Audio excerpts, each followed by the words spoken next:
أعوذ بالله من الشيطان الرجيم. بسم الله الرحمن الرحيم. الحمد لله رب العالمين.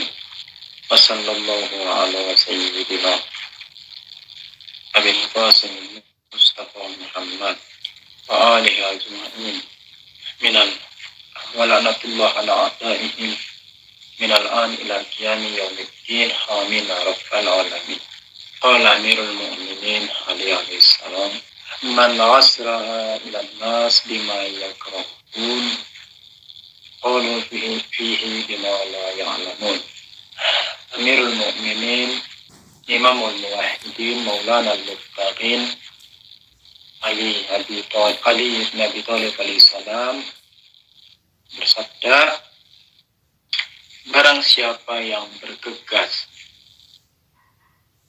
melaksanakan sesuatu yang tidak disukai oleh manusia, maka mereka, yakni manusia-manusia itu, maka masyarakat itu akan menceritakan tentangnya, yakni tentang si orang tersebut, dengan sesuatu yang mereka tidak ketahui. Dengan kata lain, anggaplah misalnya si fulan, yakni si Alif. Si Alif berada dan hidup di tengah suatu kelompok masyarakat, di mana di dalam masyarakat tersebut, di tengah-tengah masyarakat tersebut, terdapat suatu perbuatan misalnya, yang masyarakat itu secara kulli, secara universal, secara majmuk, masyarakat tidak menyukai perbuatan tersebut. Nah, jika si Alif ini bergegas dalam melaksanakan hal itu, bersegera dalam mengerjakan perbuatan yang tidak disukai oleh masyarakat tersebut, maka nantinya akibatnya apa? Akibatnya ke depannya masyarakat akan menggunjingnya dan masyarakat akan membahaskannya dan masyarakat akan membicarakan tentangnya dengan sesuatu yang masyarakat itu tidak mengetahuinya. Gimana contohnya? Contohnya gini.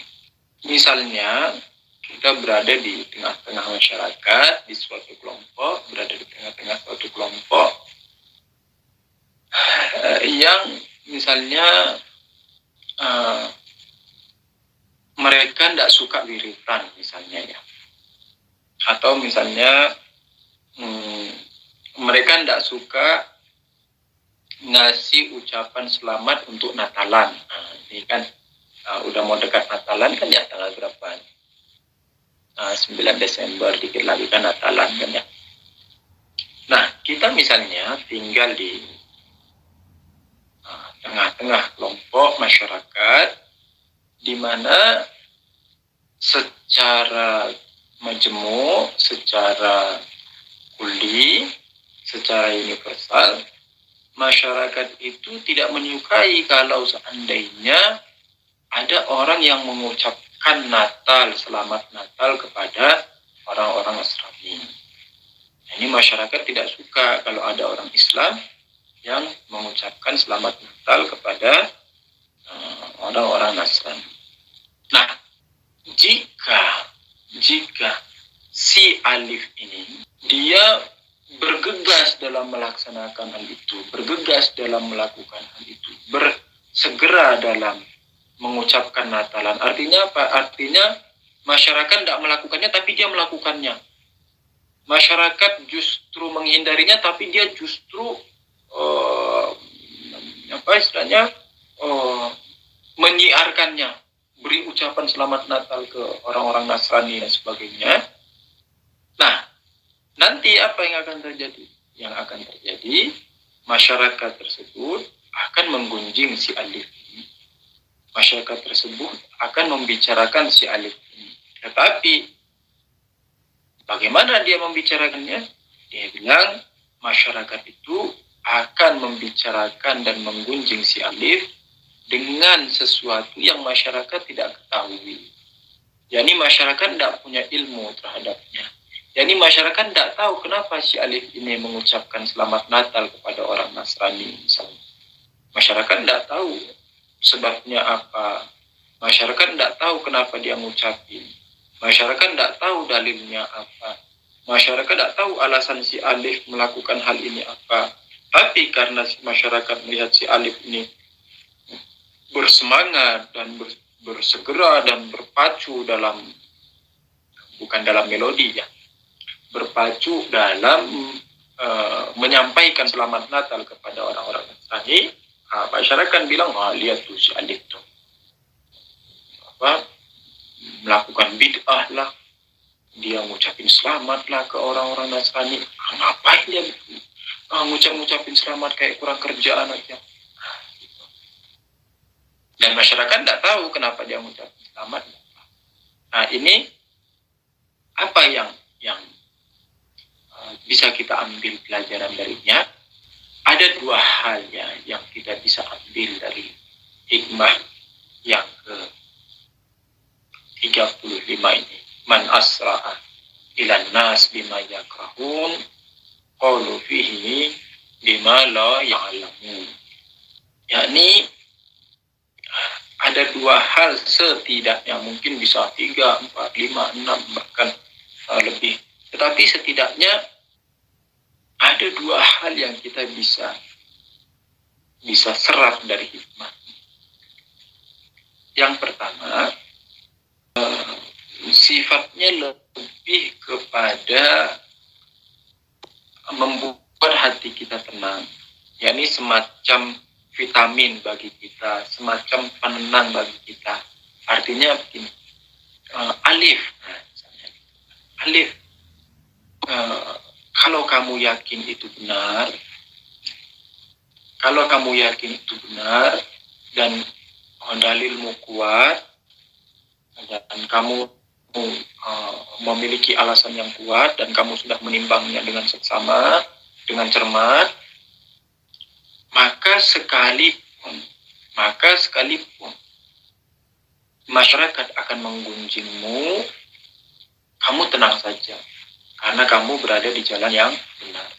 Jangan sampai perkataan masyarakat itu, gunjingan masyarakat itu, celotehan masyarakat itu membuat kamu sedih, membuat kamu menjadi bimbang, membuat kamu jadi ragu, membuat kamu jadi tidak tegar. Jangan. Kenapa? Karena yang mereka gunjingkan itu, yang mereka celotehkan itu, yang mereka bahas itu, sesuatu yang mereka tidak ketahui. Mereka tidak punya ilmu terhadapnya. Mereka tidak tahu kenapa kamu melakukan ucapan selamat Natal. Mereka tidak tahu alasan kamu itu apa. Dan jangan sampai hal itu membuat kamu merasa kecil hati. Jangan sampai membuat kamu merasa gentar, goyah. Kamu tetap pada pendirianmu kalau kamu merasa dan yakin bahwa hal itu adalah hal yang benar dan hal yang hakiki. Ini satu makna yang kita bisa ambil. Artinya di sisi ini, jika kita mengambil makna ini, kita mengambil manfaat ini, kita akan merasa tenang, kita akan merasa teduh, dan kita tidak akan merasa kesepian, serta kita tidak akan merasa sedih ketika semua orang meninggalkan kita dan hanya kita sendiri yang melakukan. Hal ini para ulama juga banyak melakukan hal ini, kisah-kisah para ulama, kisah para imam, dan saya mau sedikit menukil dan mengajak antum-antum semua tentang kembali menilik dan memproyeksikan kembali gambaran dan kisah-kisah antum tentang seorang ulama yang masyhur di antara antum semua, yakni kisahnya marhum Ustaz Hasan Abu Ammar Quddisa Sirruh. Antum kan punya banyak pengalaman dengan beliau, punya banyak kisah dengan beliau. Antum punya banyak cerita tentang. Mari kita angkat kisah beliau tentang hal ini. Jadi yang antum punya cerita, punya kisah, punya kenangan, silahkan diputar diputar kembali, roll filmnya diputar kembali, seakan kisah itu berjalan di akal kita. Antum melihat bahwa misalnya beberapa hal, misalnya tentang selang, persoalan selang. Apa itu persoalan selang? Persoalan selang itu marhum Ustaz Hasan Habib Ammar radhiyallahu anhu sangat dan sangat menegaskan tentang kesucian, yakni kesucian zahir, juga kesucian batin tentunya.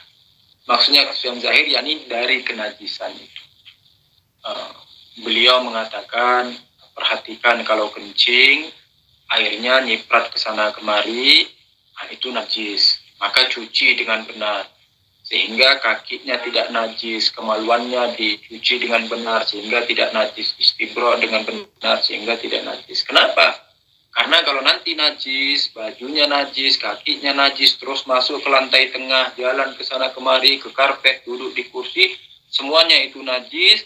Akhirnya bajunya najis, ketika sholatnya juga batal. Kenapa? Karena pakai baju yang najis.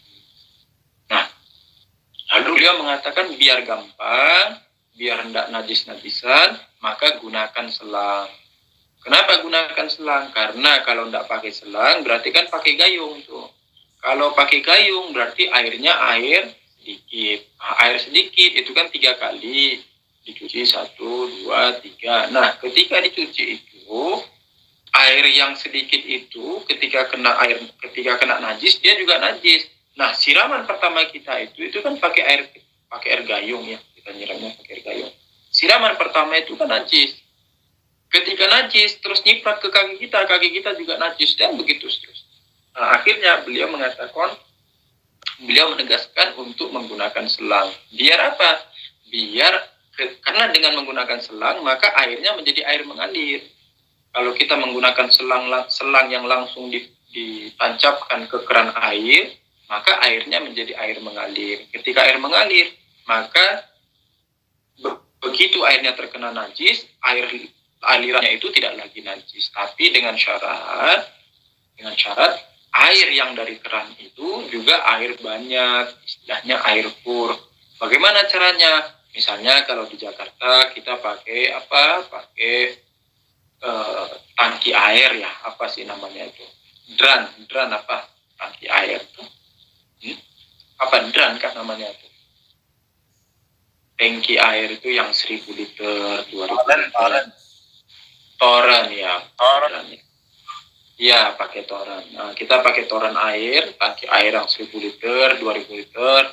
Terus otomatisnya ditaruh di angka 700 liter. Sehingga nanti kalaupun tiba-tiba mati lampu, kita masih punya selisih sekitar 300 liter lagi sampai airnya itu tetap pur. Nah, jadi dalam hal ini beliau sangat tegas dan sangat menetapkan.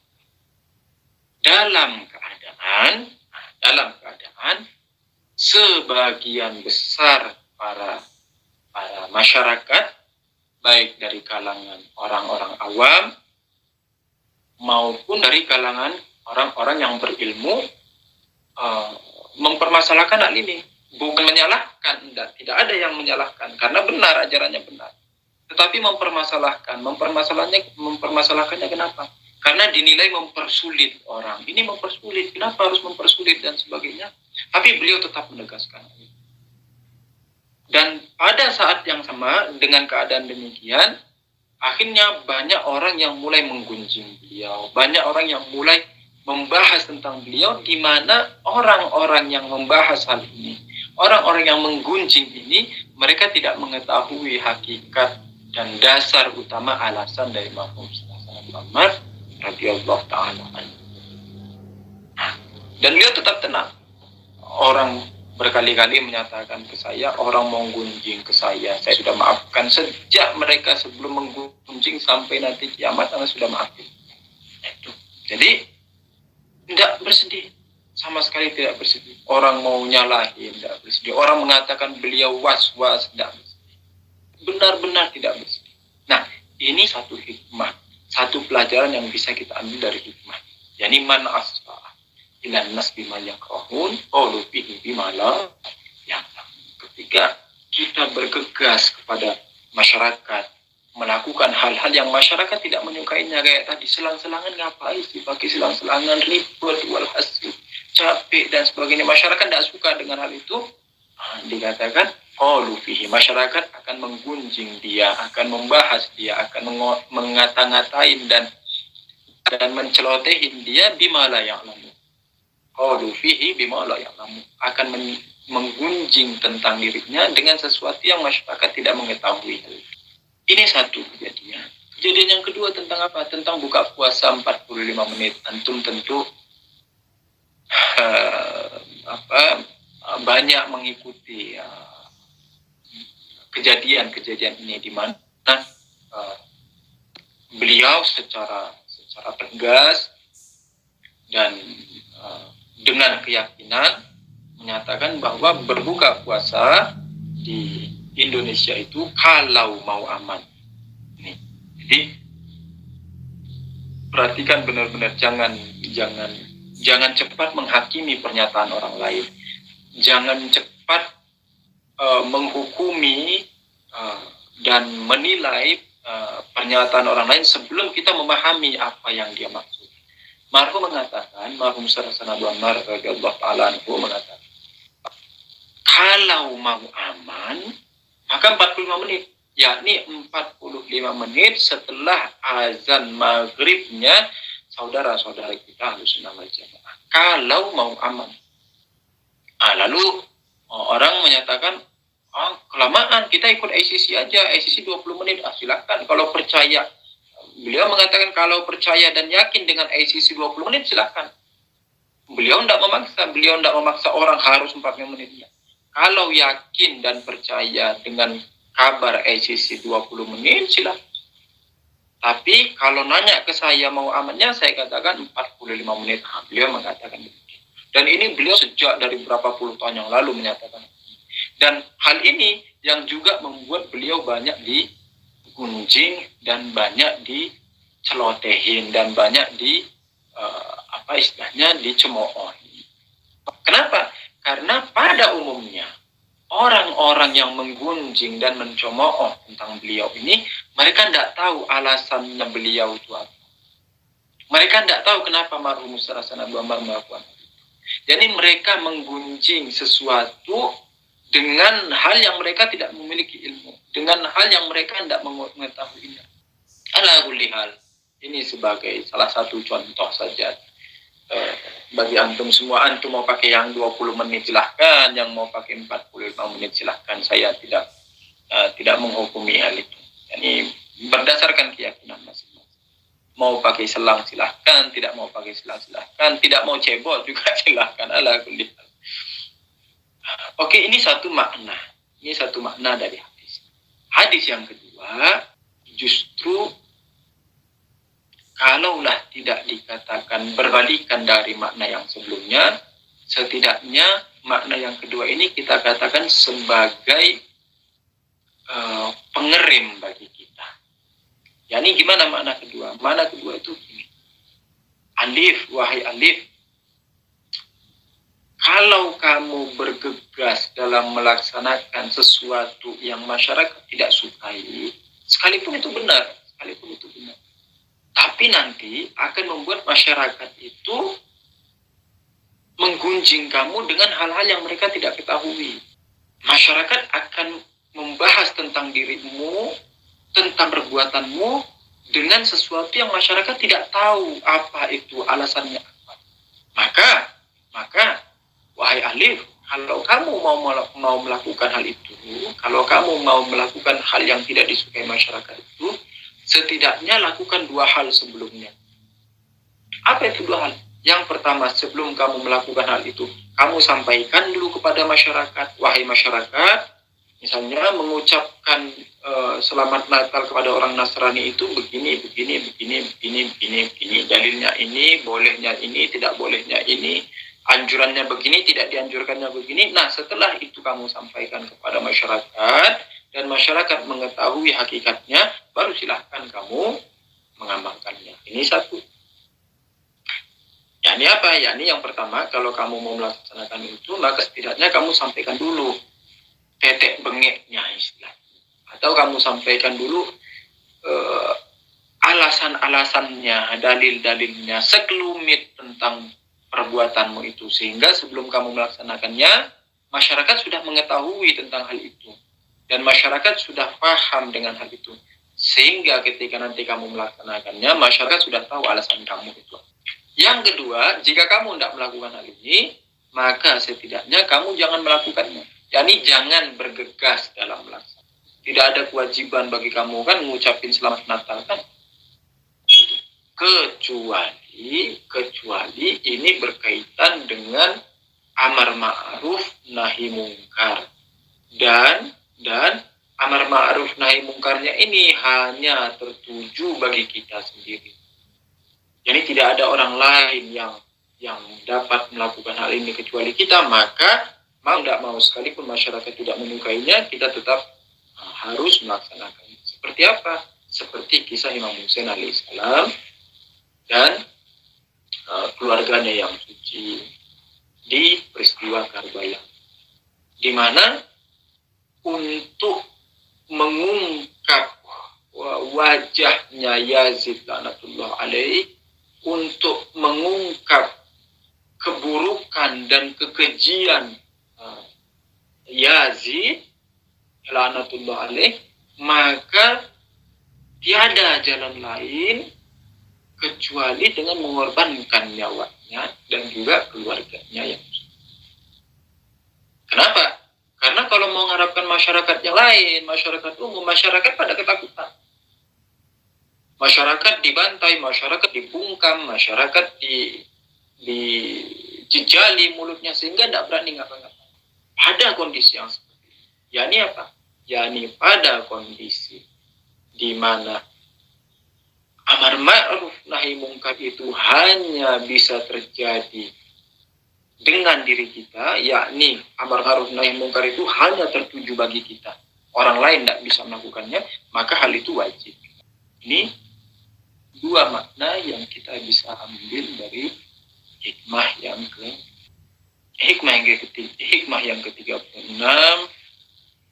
Qala Amirul Mukminin Ali alaihissalam, man atolal amal asoal amal. Insyaallah kita bahas minggu depan. Ini malam Jumat, mari kita hadiahkan untuk para pendahulu kita, orang tua kita, ayah ibu kita, adik kita, paman kita, abang kita, bibi kita, saudara-saudari kita, sanak famili, dan juga ikhwan-ikhwan kita, mukminin, mukminat, di mana saja berada, yang terkadang terdapat ruh-ruh para mukmin yang meninggal namun tidak ketahuan di mana kabarnya, di mana saja berada, mukminin, mukminat di mana saja. Dan juga untuk para ustaz-ustaz kita, khususnya marhum Ustaz Hasan Abdul Ammar radhiyallahu taala anhu,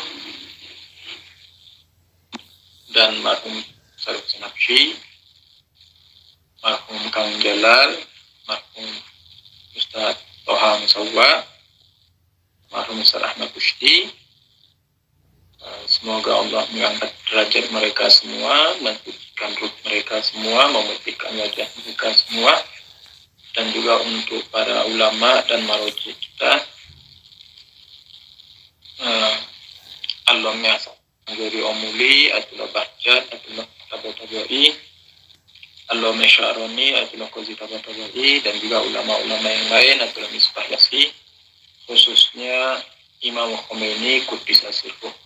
Dan juga untuk ulama-ulama yang masih hidup, Ayatullah Jawadi Omuli, Ayatullah Mazahiri, Husain Mazahiri, dan terkhusus untuk Rahbar Muazzam Sayyid Ali Khamenei Hafizahullah, dan juga untuk saudara-saudara kita mukminin mukminat yang masih hidup, semoga Allah melapangkan rezeki mereka, membuka buntalan-buntalan urusan-urusan duniawi mereka, memudahkan urusan-urusan mereka, dan yang sakit semoga segera mendapat afiat dan keselamatan.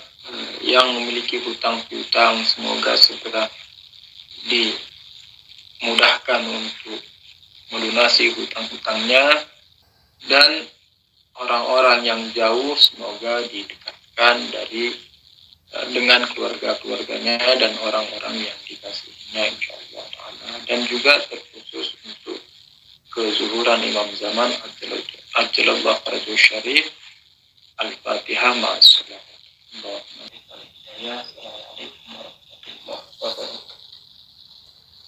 Waalaikumsalam warahmatullahi wabarakatuh.